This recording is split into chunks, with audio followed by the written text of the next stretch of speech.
InsyaAllah saya akan jawab soalan nombor 5 bagi Adun Kuah. Soalan yang pertama adalah bagaimanakah bahagian perumahan melaksanakan penguatkuasaan ke atas penghuni-penghuni yang tidak mematuhi peraturan seperti gagal membayar sewa dan memberikan penghuni lain tinggal di unit mereka. Yang keduanya, berapakah kos tunggakan sewa dan kos penyelenggaraan yang telah dibelanjakan untuk selenggara rumah di bawah Seliaan Kerajaan Negeri. Jumlah keseluruhan, saya jawab panjang sikit cerita dulu pilotnya. Jumlah keseluruhan unit rumah skim perumahan sewa beli yang ada di bahagian perumahan sejak di tahun 1961 sehingga Mac 2026 adalah hampir 15,000 unit rumah yang telah dibina. Walau bagaimanapun daripada keseluruhan unit ini hanya tinggal 4,963 unit yang masih mempunyai baki bayaran harga rumah.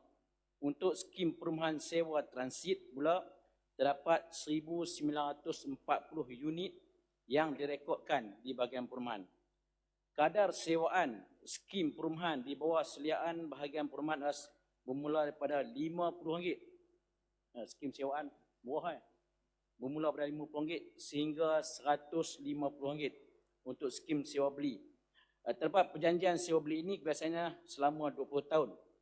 Bagi sewa transit pula, kadar sewaan bermula daripada harga RM90 dengan kadar harga RM90 sehinggalah kepada RM200. Tempoh perjanjian pula adalah selama 36 bulan ataupun 3 tahun.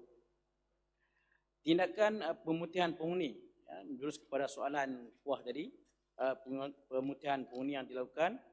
Penghuni yang tidak mematuhi peraturan seperti gagal membayar sewa dan memberi sewa kepada orang lain akan diberi notis tuntutan tunggakan, notis siasatan, notis pelanggaran syarat perjanjian dan notis penamatan perjanjian serta tindakan tarik balik.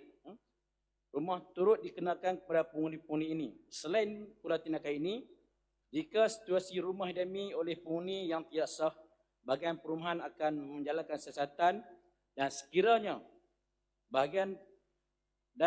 penghuni tersebut mematuhi syarat kelaikan yang telah ditetapkan, mereka akan dipertimbangkan untuk mendiami unit tersebut. Tempoh sewaan adalah selama 36 bulan.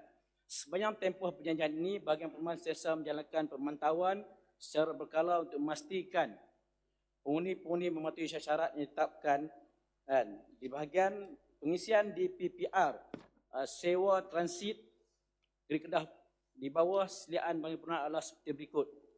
Di PPR Mergung kita ada 136 unit yang baki daripada 400 unit. PPR Paya Nahu 1 ni sewa transit yang Kuah.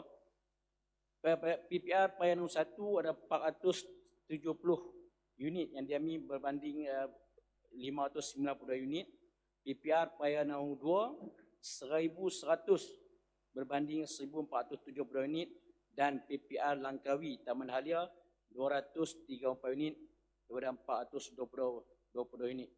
Kekosongan rumah ini memerlukan pembaikan terlebih dahulu kerana dah sekian lama rosak dan sebagainya, dan pengisian boleh dibuat mengikut kemampuan peruntukan daripada kerajaan.